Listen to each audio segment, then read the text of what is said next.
ایو سفشک استریت داشت استریت ساله ولی استریت نی با خاک خیابونا رفتیم تو جوب استریپ سین کارمون هله غم زندگی اسکینینی تو صفحه این استا دیدیمون بگیر اسکرین تی رپ فارسی میخوام بزنم من هولدینگ دادا مثل 118 کار کنید ما هولدیم دادا فاکا بیاد بالا اشتراک فازا دادا با هودم رخ نمیکنم تو قلب رپ فارس دادا کارمون نابه تریپی سایت باز ما اگه دوران قدیم بودیم بلوتوث وایرال آتش زندگی دارم روتینم بوده هات لایف تا هات اثبات میخواد ازم چون بودم من هات ساز رخم گردنم یه رو ترن طرف وسای مادرفاکا سوقات امسال فرق بین من و تو مثل کراتین و سلاک پشت تیسی حرف مثل ابابیل و شیطان تیسی ما برای تیسی 5 ستاره تیسی 5 ستاره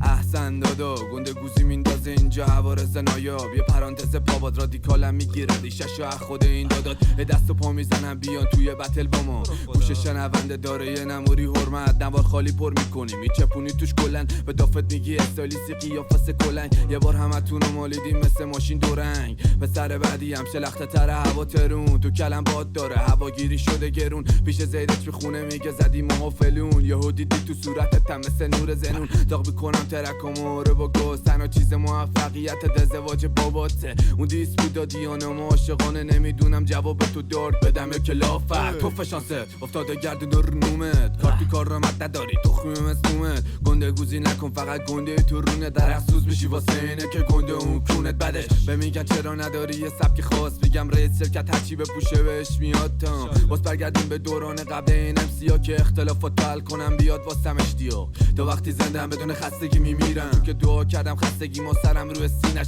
من نرفت داشتم و بچگی نافمو بریدم با خدای خودم عهد بستم میرسم میبینم میاد کونشون فشار مثل خود پرداز بیشفت منو نمیتونم ببینن اینم حق داشت بیشاشم رو ترکاتو میکنم اونم زرده شاشم برکت داره مثل شربتای جشتا گوش میدی به این لیریک ترکیدی مثل پاپکورن میگی این پسر رجوع بس عجب چیزی برا و هیچ وقت شارژ میشی شما مثل معبدای همون پریستون به چای و سیسی که شدی تاپ